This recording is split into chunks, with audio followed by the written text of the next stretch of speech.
Hello dear friends, welcome to my YouTube channel. Friends, आज की इस वीडियो में हम जिस सब्जेक्ट के ऑब्जेक्टिव क्वेश्चंस पढ़ने वाले हैं फ्रेंड्स, वो हमारा सब्जेक्ट है रेफ्रिजरेशन एंड एयर कंडीशनिंग। तो आज की इस वीडियो में हम फ्रेंड्स आरएसी में 25 इम्पॉर्टेंट ऑब्जेक्टिव क्वेश्चंस पढ़ेंगे जो आपके आने वाले सेमेस्टर एग्ज़ाम के लिए काफ़ी इम्पॉर्टेंट है। तो फ्रेंड्स, वीडियो को कंप्लीट देखिएगा और वीडियो पसंद आए तो वीडियो को लाइक कर देना और कमेंट कर ज़रूर बताना आपको आज का वीडियो सेशन कैसा लगा। और वीडियो को अपने दोस्तों को भी ज़्यादा से ज़्यादा शेयर करिए और उन्हें भी लाइव क्लास में लेकर आइए। और जो भी आपको क्वेश्चन पूछना हो फ्रेंड्स, वो अपने चैट के माध्यम से, लाइव चैट के माध्यम से आप हमसे पूछ सकते हैं। तो यहाँ पर फ्रेंड्स जो 25 इम्पॉर्टेंट क्वेश्चन लेके आया हूँ वो आपके क्वेश्चन मिक्स हैं। सभी चैप्टर से एक या दो क्वेश्चन मैंने लिए हैं।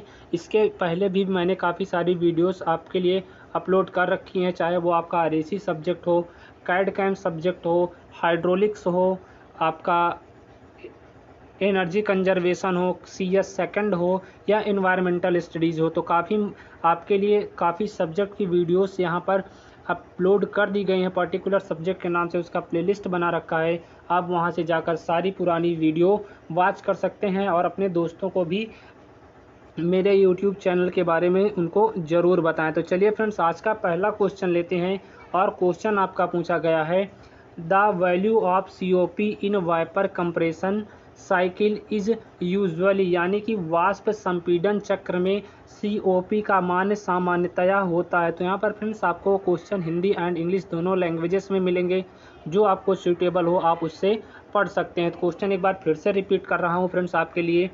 यहाँ पर क्वेश्चन आपका दिया है the value of COP in vapour compression cycle is usually, यानी कि वाष्प संपीड़न चक्र में COP का मान सामान्यतया होता है। ए ऑप्शन दिया है ऑलवेज लेस दैन यूनिट, यानी कि हमेशा एकता यानी कि एक से कम होता है।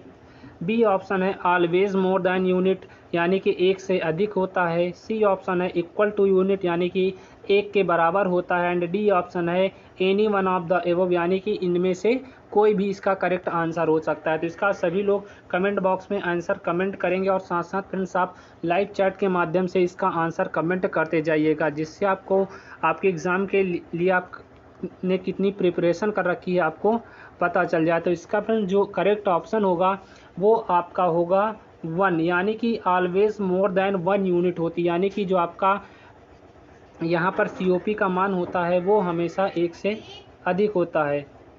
तो यहाँ पर फ्रेंड्स आपका बी ऑप्शन बिल्कुल करेक्ट आंसर हो जाएगा, ऑलवेज मोर देन 1 यूनिट। तो ए यहाँ पर बी ऑप्शन आपका इसका करेक्ट आंसर हो जाएगा। चलिए नेक्स्ट क्वेश्चन पे चलते हैं। यहाँ पर फ्रेंड्स आप इसका आंसर भी मैच कर सकते हैं, आंसर यहाँ पर मैंने सबमिट कर रखा है। चलिए नेक्स्ट क्वेश्चन पे चलते हैं। हमारा अगला क्वेश्चन पूछा गया है कि which of the following is not a desirable properties of refrigerant, यानी कि निम्न में से कौन सा रेफ्रिजरेंट का एक वांछनीय गुण नहीं है। ए हमारा है high miscibility which oil, B option है लो बॉइलिंग पॉइंट, सी आपका है good electricity conductor and D option है चार्ज लैटेंट हीट। तो यहाँ पर कौन सा आपका इसका करेक्ट आंसर होगा, आप सभी लोग कमेंट बॉक्स में इसका आंसर जो है कमेंट करते जाइएगा। क्वेश्चन एक बार देखिए फ्रेंड्स, फिर से रिपीट कर रहा हूँ। क्वेश्चन है which of the following is not a desirable property of the refrigerant, यानी कि निम्न में से कौन सा जो है रेफ्रिजरेंट का एक वांछनीय गुण नहीं है। तो इसका आप सभी लोग कमेंट बॉक्स में आंसर करते जाइएगा। ए ऑप्शन है हाई रिसेसिबिलिटी विथ ऑयल, के साथ इसकी हाई रिसेसिबिलिटी होनी चाहिए। बी हमारा जो है लो बॉइलिंग पॉइंट, सी आपका है good electricity conductor and D option है चार्ज लैटेंट हीट। तो यहाँ पर फ्रेंड्स जो है इसका करेक्ट आंसर होगा वो होगा ऑप्शन नंबर आपका सी, यानी कि जो हमारा रेफ्रिजरेंट होता है वो गुड इलेक्ट्रिसिटी कंडक्टर नहीं होता है। तो ये आपकी जो है प्रॉपर्टी यहाँ पर गलत हो जाती है। तो यहाँ पर आपका सी ऑप्शन करेक्ट आंसर हो जाएगा। यहाँ पर फ्रेंड्स इसका आंसर भी सबमिट कर रखा है, आप इसका आंसर भी साथ ही साथ मैच करते जाइएगा। चलिए नेक्स्ट क्वेश्चन पे चलते हैं। हमारा अगला क्वेश्चन है the refrigerant after condensation process is cold below the saturation temperature before throttling such a process is called, यानी कि संक्षेपण प्रक्रिया के बाद रेफ्रिजरेंट को थ्रॉटलिंग से पहले संतृप्त तापमान के नीचे ठंडा किया जाता है। ऐसी प्रक्रिया क्या कहलाती है? तो यहाँ पर आपके ऑप्शन दिए गए हैं। ए ऑप्शन आपका दिया गया है सब कूलिंग और अंडर कूलिंग कहलाती है। बी आपका ऑप्शन दिया है सुपर कूलिंग कहलाती है। सी हमारा ऑप्शन दिया है नॉर्मल कूलिंग कहलाती है। एंड डी ऑप्शन दिया है नन ऑफ दिस, मतलब इनमें से कोई नहीं। तो इसका करेक्ट आंसर क्या होगा? आप सभी लोग कमेंट बॉक्स में कमेंट करते जाइएगा। क्वेश्चन एक बार फिर से रिपीट कर रहा हूँ। क्वेश्चन आपका है the refrigerant after condensation process is cold below the saturation temperature before throttling such a process is called. तो यहाँ पर कौन सा इसका करेक्ट आंसर होगा? तो यहाँ पर फ्रेंड्स इसका ऑप्शन नंबर ए बिल्कुल करेक्ट आंसर हो जाएगा। सब कूलिंग और अंडर कूलिंग जो हो जाएगी वो आपकी एक यहाँ पर इसका करेक्ट आंसर हो जाएगा। तो जो फ्रेंड्स आपका संक्षेपण प्रक्रिया के बाद रेफ्रिजरेंट को थ्रॉटलिंग से पहले संतृप्त तापमान से नीचे ठंडा किया जाता है, तो ये प्रक्रिया आपकी सब कूलिंग और अंडर कूलिंग कहलाती है। तो ये ऑप्शन इसका करेक्ट आंसर हो जाएगा। चलिए नेक्स्ट क्वेश्चन पे चलते हैं।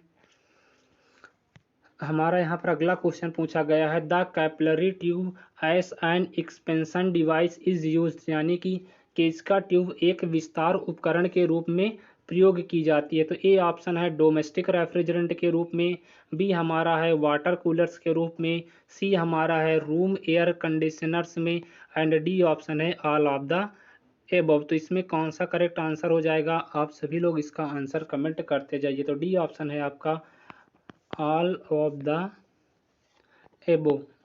तो इसका आंसर कमेंट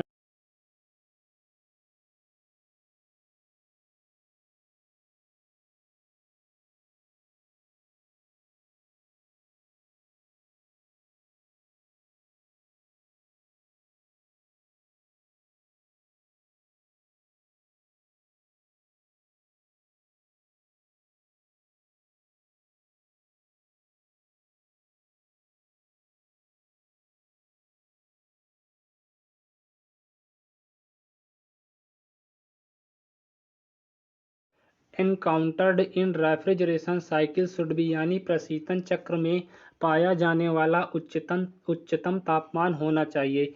ए ऑप्शन है near critical temperature of refrigerant, यानी कि नियर क्रिटिकल टेम्परेचर जो आपका रेफ्रिजरेंट होता है उसके पास होना चाहिए, जिसको हम क्रांतिक तापमान बोलते हैं क्रिटिकल टेम्परेचर को, यानी कि रेफ्रिजरेंट के क्रांतिक तापमान के पास होना चाहिए। बी ऑप्शन है एबो क्रिटिकल टेम्परेचर, यानी क्रिटिकल टेम्परेचर से ऊपर होना चाहिए। सी ऑप्शन है एट क्रिटिकल टेम्परेचर, यानी क्रिटिकल टेम्परेचर के बराबर होना चाहिए। डी ऑप्शन है मच बिलो क्रिटिकल टेम्परेचर, यानी कि जो आपका क्रिटिकल टेम्परेचर होना चाहिए वो आपका मच बिलो होना चाहिए। तो यहाँ पर कौन सा इसका करेक्ट आंसर हो जाएगा? आप सभी लोग कमेंट बॉक्स में इसका साथ ही साथ आंसर कमेंट करते जाइएगा। तो यहाँ पर फ्रेंड्स इसका जो है ऑप्शन नंबर डी इसका बिल्कुल करेक्ट आंसर होगा। मच बिलो क्रिटिकल टेम्परेचर जो होगा वो आपका इसका करेक्ट आंसर होगा। तो यहाँ पर आपका option number D correct answer हो जाएगा। चलिए नेक्स्ट क्वेश्चन पे चलते हैं।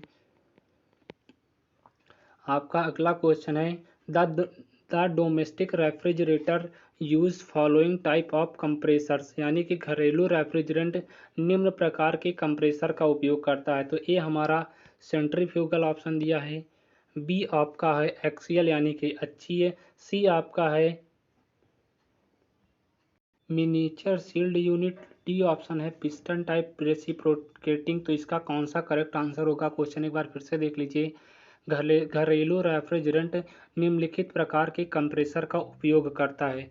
तो इसका जो है आपका करेक्ट आंसर होगा फ्रेंड्स ये होगा आपका ऑप्शन नंबर डी, यानी कि यहाँ पर पिस्टन टाइप रेसिप्रोकेटिंग का उपयोग करता है हमारा घरेलू रेफ्रिजरेंट। तो डी ऑप्शन जो है इसका बिल्कुल करेक्ट आंसर हो जाएगा कि घरेलू जो हमारा डोमेस्टिक जो हमारे रेफ्रिजरेंट होते हैं, घरेलू रेफ्रिजरेंट होते हैं, उसमें पिस्टन टाइप रेसिप्रोकेटिंग कंप्रेसर का प्रयोग किया जाता है। तो डी ऑप्शन करेक्ट आंसर होगा। चलिए नेक्स्ट क्वेश्चन पे चलते हैं।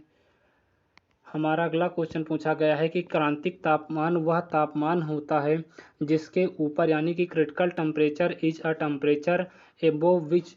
ए ऑप्शन है एक गैस कभी तरल नहीं होगी, बी ऑप्शन है एक गैस तुरंत तरल हो जाएगी, सी ऑप्शन है पानी वाष्पित हो जाएगा यानी कि उसको वाष्प बन जाएगा, वेपर बन जाएगा, डी ऑप्शन है पानी कभी भी वाष्पित नहीं होगा। क्वेश्चन एक बार फिर से देख लीजिए। क्वेश्चन है क्रांतिक तापमान वह तापमान होता है जिसके ऊपर, तो 4 ऑप्शन दिए गए हैं कमेंट बॉक्स में, साथ ही साथ आप इसका आंसर कमेंट करते जाइएगा। तो इसका फ्रेंड्स ऑप्शन नंबर ए बिल्कुल करेक्ट आंसर होगा, यानी कि जो हमारा क्रिटिकल टेम्परेचर होता है वो आपका उसके ऊपर क्या होगा, एक गैस कभी तरल नहीं होगी, यानी कि क्रांतिक तापमान वह तापमान होता है जिसके ऊपर एक गैस कभी तरल नहीं होती है। तो ए ऑप्शन इसका बिल्कुल करेक्ट आंसर हो जाएगा। नेक्स्ट क्वेश्चन पे चलते हैं, आंसर भी आप यहाँ से मैच करते जाइएगा। तो फ्रेंड्स जो अभी दोस्त हमसे जुड़े हैं वो भी अपने फ्रेंड्स को वीडियो को शेयर कर देंगे और वीडियो को लाइक भी कर देंगे, क्योंकि फ्रेंड्स यहाँ पर आपके लिए जो है मेहनत हो रही है, आपके लिए ही वीडियोस हैं, तो आपका भी काम रिस्पांस बनता है वीडियो को लाइक करना, शेयर करना और हमें अपना फीडबैक देना। तो क्वेश्चन नंबर 8 देखते हैं, आपका 8 क्वेश्चन है, in vapour compression cycle the condition of refrigerant is very wet vapour. Question एक बार फिर से देख लीजिए। क्वेश्चन है in vapour compression cycle the condition of refrigerant is very wet vapour. तो यहाँ पर इसका हिंदी में देख लीजिए, वाष्प संपीड़न चक्र में रेफ्रिजरेंट की स्थिति बहुत गीली वाष्प होती है। तो ए ऑप्शन दिया है after passing throat the condenser, यानी कि कंडेंसर से गुजरने के बाद होती है वो। बी ऑप्शन है before passing throat the condenser, यानी कंडेंसर से गुजरने से पहले होती है। सी ऑप्शन है after passing throat the expansion of throat वाल, यानी कि विस्तार या थ्रॉटल वाल से गुजरने के बाद होती है। एंड डी ऑप्शन है बिफोर एंटरिंग द कंप्रेसर, यानी कि कंप्रेसर में प्रवेश करने से पहले। तो क्वेश्चन एक बार फिर से देख लीजिए। आपका फ्रेंड्स क्वेश्चन है कि वाष्प संपीड़न चक्र में रेफ्रिजरेंट की स्थिति जो है वो बहुत गीली वाष्प कब होती है। ऑप्शन दिए गए हैं A option, B option, C option and D option. तो इसका कौन सा करेक्ट आंसर होगा, आप सभी लोग कमेंट बॉक्स में इसका आंसर कमेंट करते जाइएगा। तो यहाँ पर फ्रेंड्स क्वेश्चन जो था आपका, वाष्प संपीड़न चक्र में रेफ्रिजरेंट की स्थिति बहुत गीली होती है, तो यहाँ पर फ्रेंड्स किसके कारण होती है, तो यहाँ पर आपका ऑप्शन नंबर जो है दिया है डी के कारण, यानी कि बिफोर एंटरिंग द कंप्रेसर, यानी कि कंप्रेशन में प्रवेश करने से पहले कि ये हमारी कंडीशन होती है, यानी कि वाष्प संपीड़न में रेफ्रिजरेंट की स्थिति बहुत गीली तब होती है या कंप्रेसर के प्रवेश करने से पहले ही। तो डी ऑप्शन इसका करेक्ट आंसर हो जाएगा। चलिए नेक्स्ट क्वेश्चन पे चलते हैं।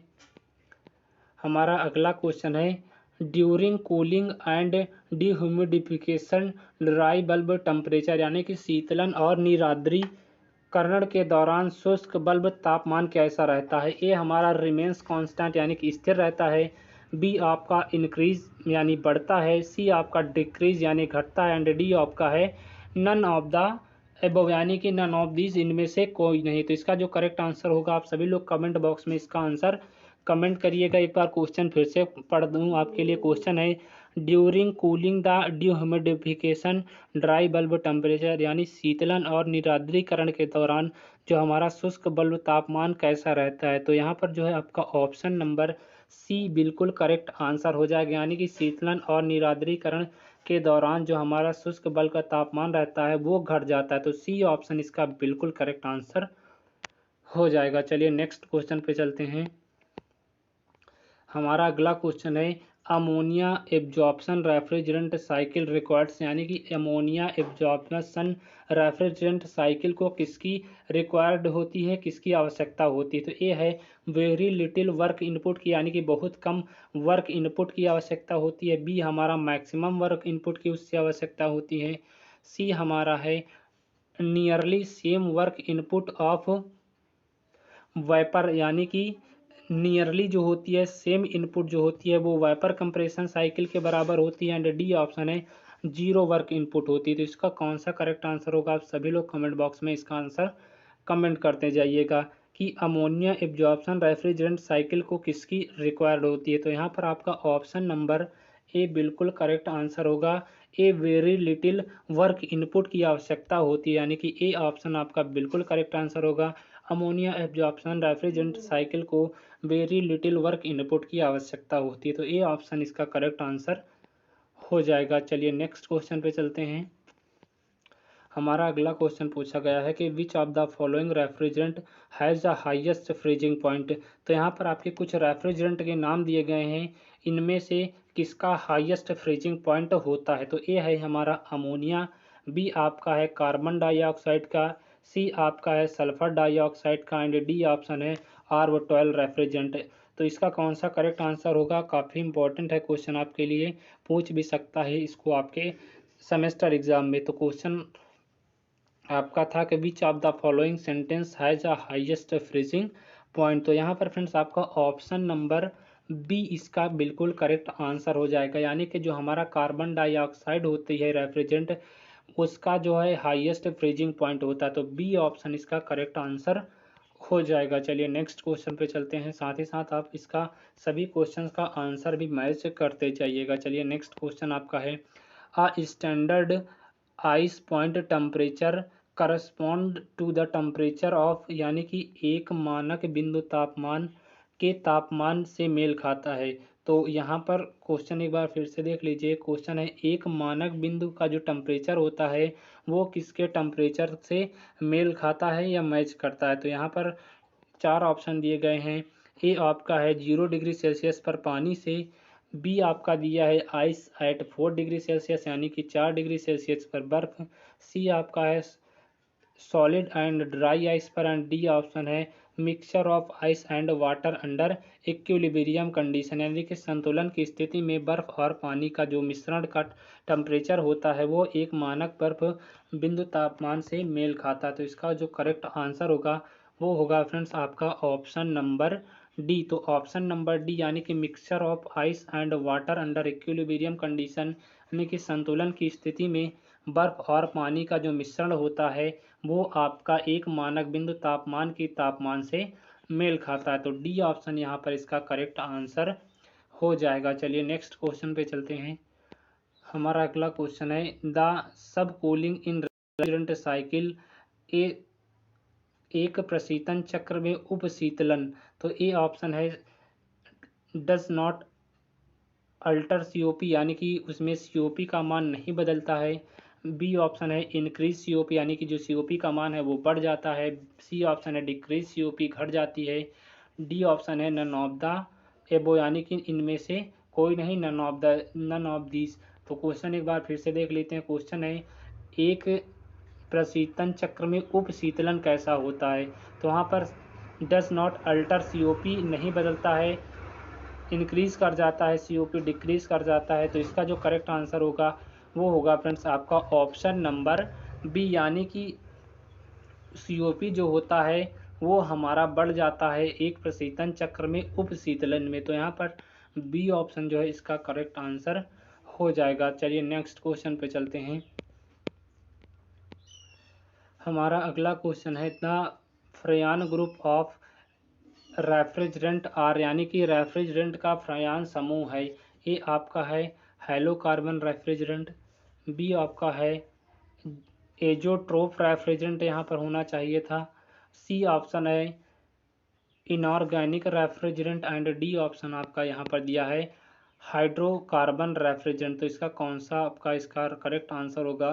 क्वेश्चन देख लीजिए, the freon group of refrigerant, यानी कि रेफ्रिजरेंट का जो फ्रेयान ग्रुप है वो निम्न में से कौन सा है। तो यहाँ पर फ्रेंड्स जो है इसका ऑप्शन नंबर ए बिल्कुल करेक्ट आंसर होगा, यानी कि जो हमारा हाइड्रोकार्बन रेफ्रिजरेंट होता है वो फ्रेयान रेफ्रिजरेंट का समूह होता है। तो ए ऑप्शन इसका करेक्ट आंसर हो जाएगा। चलिए नेक्स्ट क्वेश्चन पे चलते हैं। हमारा अगला क्वेश्चन है कि रेफ्रिजरेटर के बेहतर सीओपी के लिए वाष्पीकरणकर्ता और कंडेंसर के तापमान के अनुरूप दबाव सीमा कैसी होनी चाहिए। तो ए हमारा है स्मॉल होनी चाहिए, बी हमारी कह रहा है कि हाई होना चाहिए, सी आपका इक्वल होना चाहिए, और बी आपका है एनीथिंग होना चाहिए। तो इसका कौन सा करेक्ट आंसर हो जाएगा? सभी लोग इसका आंसर कमेंट करेंगे। क्वेश्चन एक बार फिर से रिपीट कर रहा हूँ। क्वेश्चन देख लीजिए कि रेफ्रिजरेटर के बेहतर सीओपी के लिए वाष्पीकरणकर्ता और कंडेंसर में तापमान के अनुरूप दबाव सीमा होनी चाहिए। तो यहाँ पर फ्रेंड्स आपका जो है ऑप्शन नंबर ए इसका करेक्ट आंसर होगा, यानी कि उसकी जो दबाव सीमा होना चाहिए, प्रेशर लिमिट होनी चाहिए, वो स्मॉल होनी चाहिए। तो ए ऑप्शन इसका करेक्ट आंसर हो जाएगा। चलिए नेक्स्ट क्वेश्चन पे चलते हैं। हमारा अगला क्वेश्चन है, तो जो दोस्त अभी जुड़े हैं क्लास में वो भी वीडियो को लाइक कर देंगे, अपने दोस्तों को भी आप शेयर कर देंगे और उन्हें भी क्लास में आप लेकर आएंगे। वीडियो यानी कि क्लास के अंत में आपके जो क्वेश्चन हैं आप लाइव चैट के माध्यम से आप हमसे पूछ सकते हैं। तो नेक्स्ट आपका है, वाष्प संपीड़न प्रशीतन प्रणाली में रेफ्रिजरेंट तरल के रूप में होता है। ए ऑप्शन है कंडेंसर एंड एक्सपेंशन वाल्व के रूप में होता है। बी हमारा है कंप्रेशन एंड इवापोरेटर के रूप में होता है। सी आपका है एक्सपेंशन वाल्व एंड इवापोरेटर के बीच में होता है। डी ऑप्शन है कंप्रेसर एंड कंडेंसर के में होता है। तो इसका कौन सा करेक्ट आंसर होगा?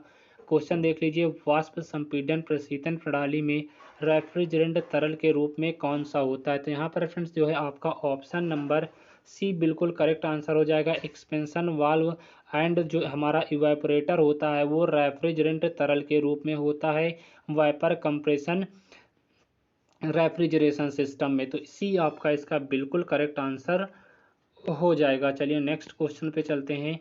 आपका नेक्स्ट क्वेश्चन है फिल करने वाला। नेक्स्ट क्वेश्चन है, the wet bulb depression indicates dash humidity of the air. तो जो हमारा वेट बल्ब डिप्रेशन होता है वो क्या इंडिकेट करता है, किस चीज़ के? एब्सोल्यूट ह्यूमिडिटी को, रिलेटिव ह्यूमिडिटी को, स्पेसिफिक ह्यूमिडिटी ऑफ एयर को, या नन ऑफ द एबव को, यानी कि नन ऑफ द दिस। तो इसका सभी लोग कमेंट बॉक्स में आंसर कमेंट करेगी कि कौन सा ऑप्शन इसका करेक्ट आंसर होगा। तो यहाँ पर फ्रेंड्स जो है आपका ऑप्शन नंबर बी, यानी कि uh the wet bulb depression indicates relative humidity of the air. तो जो हमारा जो वेट बल्ब डिप्रेशन होता है वो हमारी relative humidity of the air को रिप्रेजेंट करता है। तो बी ऑप्शन इसका करेक्ट आंसर हो जाएगा।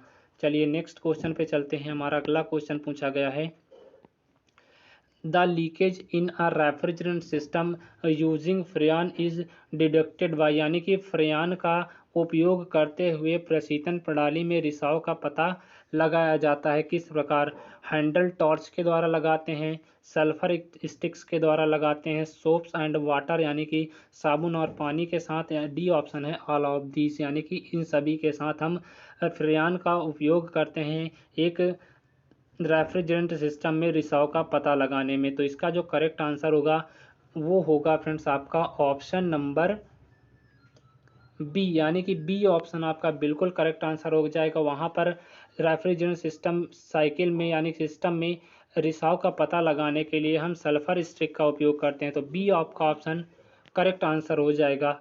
नेक्स्ट क्वेश्चन पे चलते हैं। आपका अगला क्वेश्चन, सॉरी यहाँ पर फ्रेंड्स आपका ऑप्शन जो है ए दिया है, तो यहाँ पर फ्रेंड्स मिस्टेक हो गई, इसीलिए मैं कहता हूँ आप इसका जो है आंसर मैच करते जाइएगा। तो क्वेश्चन नंबर 18 का जो है फ्रेंड्स आपका ऑप्शन नंबर यहाँ पर ए करेक्ट आंसर होगा। क्वेश्चन एक बार फिर से देख लीजिए। क्वेश्चन आपका था, फ्रेन का उपयोग करते हुए प्रशीतन प्रणाली में यानी कि रेफ्रिजरेंट सिस्टम में रिसाव का पता लगाते हैं हैंडल टॉर्च के द्वारा। फ्रेंड्स यहाँ पर हाईलाइट लिखा है, तो हाईलाइट टॉर्च के द्वारा हम क्या करते हैं, वहाँ पर फ्रेन का उपयोग करते हैं प्रशीतन प्रणाली का रिसाव का पता लगाने के लिए। तो ए ऑप्शन क्या है, इसका बिल्कुल करेक्ट आंसर हो जाएगा। तो 18 का जो है आपका option number A correct answer होगा। यहाँ हम फ्रेंड्स हाईलाइट टॉर्च का प्रयोग करते हैं, ए ऑप्शन इसका करेक्ट आंसर हो जाएगा। इसीलिए मैं फ्रेंड्स कहता हूँ आप साथ ही साथ आंसर को मैच जरूर करते जाइएगा। चलिए नेक्स्ट क्वेश्चन पे चलते हैं। हमारा अगला क्वेश्चन है, कमरे में आपूर्ति की जाने वाली वातानुकूलित हवा में लेने की क्षमता होनी चाहिए। ये हमारा है रूम सेंसिबल हीट लोड लेने की क्षमता होनी चाहिए। बी आपका ऑप्शन है रूम लैटेंट हीट लोड केवल लेने की क्षमता होना चाहिए। C both room sensible heat and latent heat, यानी कि जो हमारी रूम की सेंसिबल हीट है और लैटेंट हीट है दोनों को लेने की क्षमता होनी चाहिए। एंड डी ऑप्शन है नन ऑफ द एबव। तो इसका सभी लोग आंसर कमेंट बॉक्स में एक आंसर कमेंट करेंगे। क्वेश्चन एक बार फिर से देख लीजिए, कमरे में आपूर्ति की जाने वाली वातानुकूलित हवा में लेने की क्षमता कौन सी होनी चाहिए। तो यहाँ पर फ्रेंड्स जो है आपका option number C correct answer हो जाएगा, यानी कि रूम में जो है both room sensible heat and latent heat को लेने की क्षमता होनी चाहिए। तो सी ऑप्शन इसका करेक्ट आंसर हो जाएगा। चलिए नेक्स्ट क्वेश्चन पे चलते हैं। हमारा अगला क्वेश्चन है the boiling point of dash is 10.5 degree Celsius. तो यहाँ पर किसी का बॉइलिंग पॉइंट दिया गया है, आपको बताना है कि किस रेफ्रिजरेंट का यहाँ पर बॉइलिंग पॉइंट दिया है या किसका बॉइलिंग पॉइंट दिया है। ए हमारा अमोनिया का, बी हमारा R12 रेफ्रिजरेंट का, सी हमारा सल्फर डाइऑक्साइड का एंड डी आपको ऑप्शन दिया है कार्बन डाइऑक्साइड का। ये काफ़ी इंपॉर्टेंट क्वेश्चन है। अमोनिया का तो होगा नहीं क्योंकि इसका जो होता है -33.3 डिग्री सेल्सियस होता है। तो ये तो आपका डिसएलिमिनेट हो जाता है। ए बचा आपका यहाँ, बी बचा 12 सल्फर और आपका नेक्स्ट बचा डी ऑप्शन कार्बन डाइऑक्साइड। तो तीन में से कौन सा आंसर इसका करेक्ट होगा, सभी लोग इसका आंसर करेक्ट कमेंट बॉक्स में कमेंट करेंगे। तो यहाँ पर फ्रेंड्स जो है आपका ऑप्शन नंबर जो है सी बिल्कुल करेक्ट आंसर होगा, यानी कि सल्फर डाइऑक्साइड का जो बॉइलिंग पॉइंट होता है वो आपका 10.5 डिग्री सेल्सियस होता है। तो यहाँ पर सी ऑप्शन इसका करेक्ट आंसर हो जाएगा। चलिए नेक्स्ट क्वेश्चन पे चलते हैं। नेक्स्ट आपका क्वेश्चन है निम्नलिखित में से किस रेफ्रिजरेंट का हिमांक सबसे कम होता है। ए आपका है फ्रेयान 12 का, बी हमारा NH3 अमोनिया का, सी हमारा CO2 का एंड डी आपका फ्रेयान 22 का। तो यहाँ पर कौन सा करेक्ट आंसर होगा, सभी लोग कमेंट बॉक्स में आंसर साथ ही साथ कमेंट करते जाइएगा। तो अभी तक जिन दोस्तों ने फ्रेंड्स वीडियो को लाइक नहीं किया है, एक बार वीडियो को लाइक भी कर देंगे और अपने दोस्तों को भी एक बार वीडियो को शेयर कर देंगे। और फ्रेंड्स क्या करिए, आप इस वीडियो को सोशल मीडिया के सभी प्लेटफॉर्म पर शेयर करिए, चाहे वो आपका व्हाट्सएप हो, टेलीग्राम हो या फेसबुक हो या इंस्टाग्राम हो, आप कहीं पर भी इसको शेयर कर दीजिएगा। नेक्स्ट आपका है 21 क्वेश्चन जो था, इसका जो है ऑप्शन नंबर डी बिल्कुल करेक्ट आंसर होगा, यानी कि कार्बन डाइऑक्साइड का जो है जो हिमांक होता है वो सबसे कम होता है। तो CO2 का रेफ्रिजरेंट जो हिमांक होता है वो हमारा सबसे कम होता है। सी ऑप्शन इसका करेक्ट आंसर हो जाएगा। चलिए नेक्स्ट क्वेश्चन पे चलते हैं। सॉरी फ्रेंड्स, एक बार फिर से मिस्टेक हुई यहाँ पर फ्रेंड्स, आपका होगा शायद इसका देख लेते हैं, इसका होगा ऑप्शन नंबर डी। तो यहाँ पर फ्रेंड्स जो है फ्रेयान 22 होगा। तो फ्रेयान 22 का जो हिमांक होता है फ्रेंड्स वो सबसे कम होता है। तो यहाँ पर फ्रेंड्स डी ऑप्शन सही होगा, उसके लिए सॉरी, यहाँ पर डी ऑप्शन इसका करेक्ट आंसर होगा। तो आप सभी लोग इसका आंसर करेक्ट कर लेंगे कि जो हमारा फ्रेयान 22 रेफ्रिजरेंट होता है उसका हिमांक जो है सबसे कम होता है। तो डी ऑप्शन इसका करेक्ट आंसर हो जाएगा। नेक्स्ट क्वेश्चन पे चलते हैं। इसीलिए मैं फ्रेंड्स कहता हूं कि आप साथ ही साथ इसका आंसर जो है मैच करते चाहिए। मान लीजिए कहीं पर बाई चांस अगर मिस्टेक हो जाती है तो आप उसको करेक्ट कर लेना। चलिए नेक्स्ट क्वेश्चन है the thermostatic expansion valve is used in dash type of evaporator. तो यहाँ पर फ्रेंड्स क्वेश्चन है थर्मोस्टेटिक विस्तार वाल्व का उपयोग डैश प्रकार के वाष्पीकरण के लिए किया जाता है। तो यहाँ पर आपके ऑप्शन दिए गए हैं फ्लोडेड के लिए, बी ऑप्शन है DX कॉइल के लिए, सी ऑप्शन है ड्राई और डी ऑप्शन है नन ऑफ दिस। तो इसका जो है करेक्ट आंसर होगा वो होगा फ्रेंड्स आपका ऑप्शन नंबर सी। तो सी ऑप्शन जो है इसका फ्रेंड्स करेक्ट आंसर हो जाएगा, यानी कि विस्तार वाल्व का जो प्रयोग होता है वो ड्राई प्रकार के वाष्पीकरणकर्ताओं में किया जाता है। तो सी ऑप्शन जो है इसका करेक्ट आंसर हो जाएगा। चलिए नेक्स्ट क्वेश्चन पे चलते हैं, इसका भी आंसर मैच कर लेते हैं। तो यहाँ पर सी ऑप्शन इसका करेक्ट आंसर दिया है। नेक्स्ट आपका क्वेश्चन चलते हैं। ये तो आपका फ्रेंड्स बेसिक क्वेश्चन है, इसका तो सभी का आंसर कमेंट बॉक्स में आना चाहिए कि क्या करेक्ट आंसर होगा। क्वेश्चन आपका है the boiling point of ammonia इस। तो अमोनिया का जो बॉइलिंग पॉइंट होता है वो क्या होता है, इसको एक बार भी मैं बता भी चुका हूँ। तो इसका सभी का आंसर आना चाहिए लाइव चैट के माध्यम से। तो यहाँ पर क्वेश्चन है कि जो बॉइलिंग पॉइंट अमोनिया का होता है वो कितना होता है। ए हमारा 10 डिग्री सेल्सियस, बी आपका 50 डिग्री सेल्सियस, सी आपका -33.3 डिग्री सेल्सियस एंड डी आपका 0। तो जिन लोगों ने RAC को पढ़ रखा है वो इसका आंसर ईजिली तरीके से दे सकते हैं। तो यहाँ पर करेक्ट आंसर होगा 23 का आपका ऑप्शन नंबर सी, यानी कि बॉइलिंग पॉइंट अमोनिया का -33.3 डिग्री सेल्सियस होता है। चलिए नेक्स्ट क्वेश्चन पे चलते हैं। नेक्स्ट आपका है हीटिंग और आर्द्रीकरण प्रक्रिया के दौरान विशिष्ट आर्द्रता, यानी कि हीटिंग और आर्द्रीकरण प्रक्रिया के दौरान हमारी जो स्पेसिफिक ह्यूमिडिटी होती है वो कैसी रहती है। ए हमारी स्थिर रहती है, बी इंक्रीज कर जाती है, सी हमारी घट जाती है एंड डी आपका इनमें से कोई नहीं। तो हीटिंग और आर्द्रीकरण प्रक्रिया के दौरान विशिष्ट आर्द्रता हमारी कैसी होती है, इसका सभी लोग आंसर कमेंट कर दीजिएगा। तो यहाँ पर 24 का जो है आपका ऑप्शन नंबर बी, यानी कि इंक्रीज कर जाती है। हमारी हीटिंग और आर्द्रीकरण प्रक्रिया के दौरान जो हमारी विशिष्ट आर्द्रता होती है वो क्या कर जाती, इंक्रीज कर जाती है। तो बी ऑप्शन इसका करेक्ट आंसर हो जाएगा। नेक्स्ट आपका क्वेश्चन है, नेक्स्ट आपका है एयर कंडीशनिंग मीन। तो ये आपका फ्रेंड्स बिल्कुल बेसिक, यानी कि AC का मतलब क्या होता है। ए हमारा कूलिंग होता है, बी आपका हीटिंग होता है, सी आपका है डिह्यूमिडिफाइंग होता है, डी ऑप्शन है ऑल ऑफ दीज, यानी कि ये सभी जितने हैं।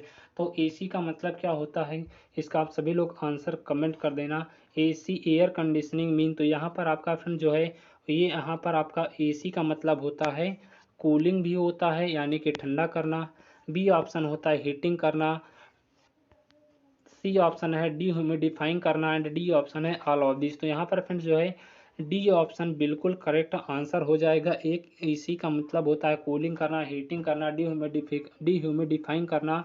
तो ये तीनों ऑप्शन जो दिए गए हैं सही है, तो यहाँ पर डी ऑप्शन आपका बिल्कुल करेक्ट आंसर हो जाएगा। तो ये थे फ्रेंड्स अभी तक के इम्पोर्टेंट क्वेश्चन। तो उम्मीद करता हूँ फ्रेंड्स आपको वीडियो पसंद आया हो तो वीडियो को ज़रूर लाइक कर देना। चैनल पर आप पहली बार आए हो तो चैनल को सब्सक्राइब के साथ बेल आइकन को ज़रूर प्रेस करना, ताकि मैं कोई भी वीडियो डालूँ तो उसकी नोटिफिकेशन सबसे पहले आपके पास पहुँच जाए। तो फ्रेंड्स वीडियो को आप ज़्यादा से ज़्यादा अपने दोस्तों को भी शेयर करेंगे और वीडियो को लाइक कर आप हमें अपना सपोर्ट भी करेंगे। तो थैंक्स फ्रेंड्स आप सभी का वीडियो को कंप्लीट देखने के लिए। चलिए मिलता हूँ आपसे नेक्स्ट वीडियो में। अधिक जानकारी के लिए आप हमारे YouTube चैनल पर जाकर उसका पूरा देख सकते हैं कि वहाँ पर आपको कौन कौन सी वीडियोस मिल जाएंगी देखने को। तो प्लेलिस्ट बना रखी है पर्टिकुलर सब्जेक्ट के नाम पे, आप वहाँ से जाकर सभी सब्जेक्ट के वीडियोस इजीली तरीके से देख सकते हैं। तो थैंक यू फ्रेंड्स आप सभी का वीडियो को कंप्लीट देखने के लिए। चलता हूँ मिलता हूँ आपसे नेक्स्ट वीडियो में अगले इंपॉर्टेंट क्वेश्चन के साथ। तब तक के लिए tata bye bye, take care, have a nice day, thank you, जय हिंद।